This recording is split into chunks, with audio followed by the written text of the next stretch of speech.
ফুরফুরার যে ধারা, এই ধারায় যে পীর মুরিদি আছে এখানে বায়াত করা হয়। কি করা হয়? বায়াত। বায়াতের একটা শব্দ হচ্ছে আরবি বায়া, মানে হলো বেচা কেনা করা। বেচা কেনাতে দুইটা পক্ষ থাকে, ক্রেতা বিক্রেতা, এটা একটা অঙ্গীকার এবং কি বলে এটাকে এগ্রিমেন্ট হয়, চুক্তি হয়। ওইভাবে বায়াতের আরেকটা অর্থ হলো অঙ্গীকার করা। কোরআনুল কারীমে আল্লাহ রাব্বুল আলামিন আল্লাহর নবীকে সাহাবাদের থেকে যারা মুমিন হয়েছেন, মুসলমান হয়েছেন, আল্লাহর নবীর হাতে হাত দিয়ে তাদের থেকে অঙ্গীকার নিতে বলেছেন। কি নিতে বলেছেন? অঙ্গীকার, বায়াত। সাহাবারা আল্লাহর নবীর কাছে বায়াত হয়েছেন। কি বায়াত? বিভিন্ন ক্ষেত্রে হয়েছেন। শিরক করবে না, মিথ্যা বলবে না, চুরি করবে না, ব্যভিচার করবে না, রাহাজানি করবে না, ডাকাতি করবে না, এরপরে আল্লাহর নবীর অবাধ্য হয়ে চলবে না, তিনি যা বলবেন মেনে চলবে।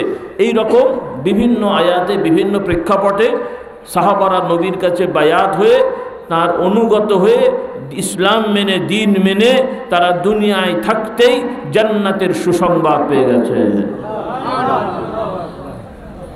এটার একটি অংশ হলো ইসলামের রাষ্ট্রীয় বায়াত। যখন একটা রাষ্ট্র শরিয়া মোতাবেক পরিচালিত হবে, সেই রাষ্ট্রনায়ক যিনি হবেন শরিয়া মোতাবেক তিনি যদি রাষ্ট্র পরিচালনা করেন, এই রাষ্ট্রনায়কের কাছে অনুগত থাকা, এটা হলো ফরজ বায়াত। কি বায়াত?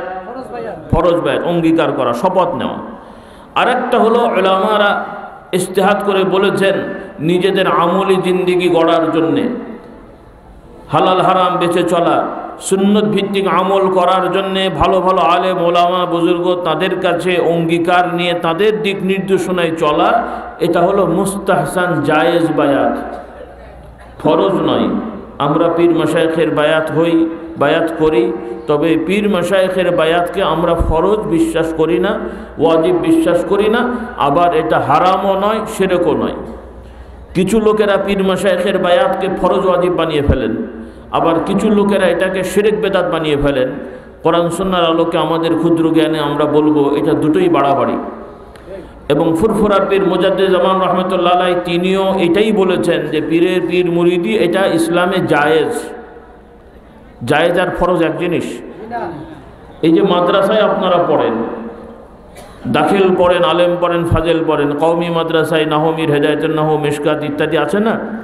এই মাদ্রাসায় ভর্তি হয়ে পড়া ফরজ, ওয়াজিব, সুন্নত, নফল কি? এটা মসলা কি? কথা বুঝতে পারেননি? একটু উত্তর দেবেন আপনারা। কোরআন হাদিসের আলোকে ইলম শেখা ফরজ, জ্ঞান অর্জন করা কি ফরজ, কিন্তু মাদ্রাসায় ভর্তি হওয়া ফরজ না। তার মানে কি হওয়া যাবে না? যাবে না? যাবে না, হওয়া যাবে। ভালো না খারাপ? কিন্তু মাদ্রাসায় ভর্তি হয়ে পড়বেন না, ক্লাস করবেন না, নকল করে টাইটেল পাস করবেন, খুব ভালো। কি বুঝলেন? খুব ভালো।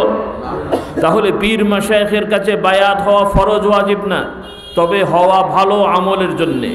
কিন্তু পীরের কাছে বায়াত হয়ে পীরকে নিয়ে যদি সেজদা করেন, পীরের পায়ে কবর মাথা ঠোকেন, পীরকে সেজদা করেন, কিছু কিছু লোকেরা আবার আছে পীরের আঙ্গুল চষে, শুনেছেন কিনা আমি জানি না।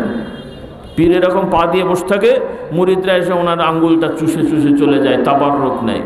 নাউজুবিল্লাহ না সুবহানাল্লাহ? কি হুঁশ জ্ঞান আছে তো? আলহামদুলিল্লাহ, রাত বেশি হয়ে গেছে। তাহলে আমরা পীর মাশায়েখকে, আলেম ওলামাকে শ্রদ্ধা করব, ভালোবাসবো, সালাম দেবো, মুসাফাহা করব।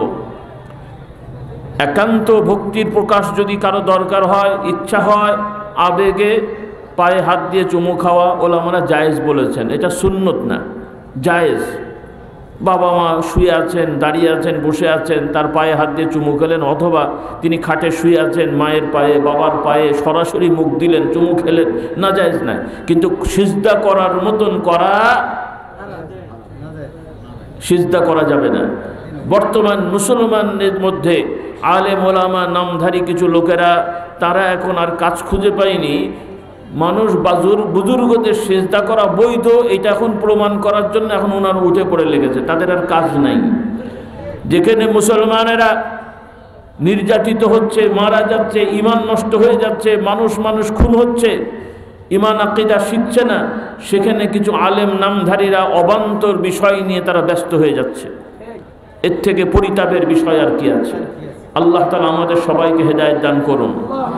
তো আমি বলতে চাই মূলনীতিগুলো শিখে নেন।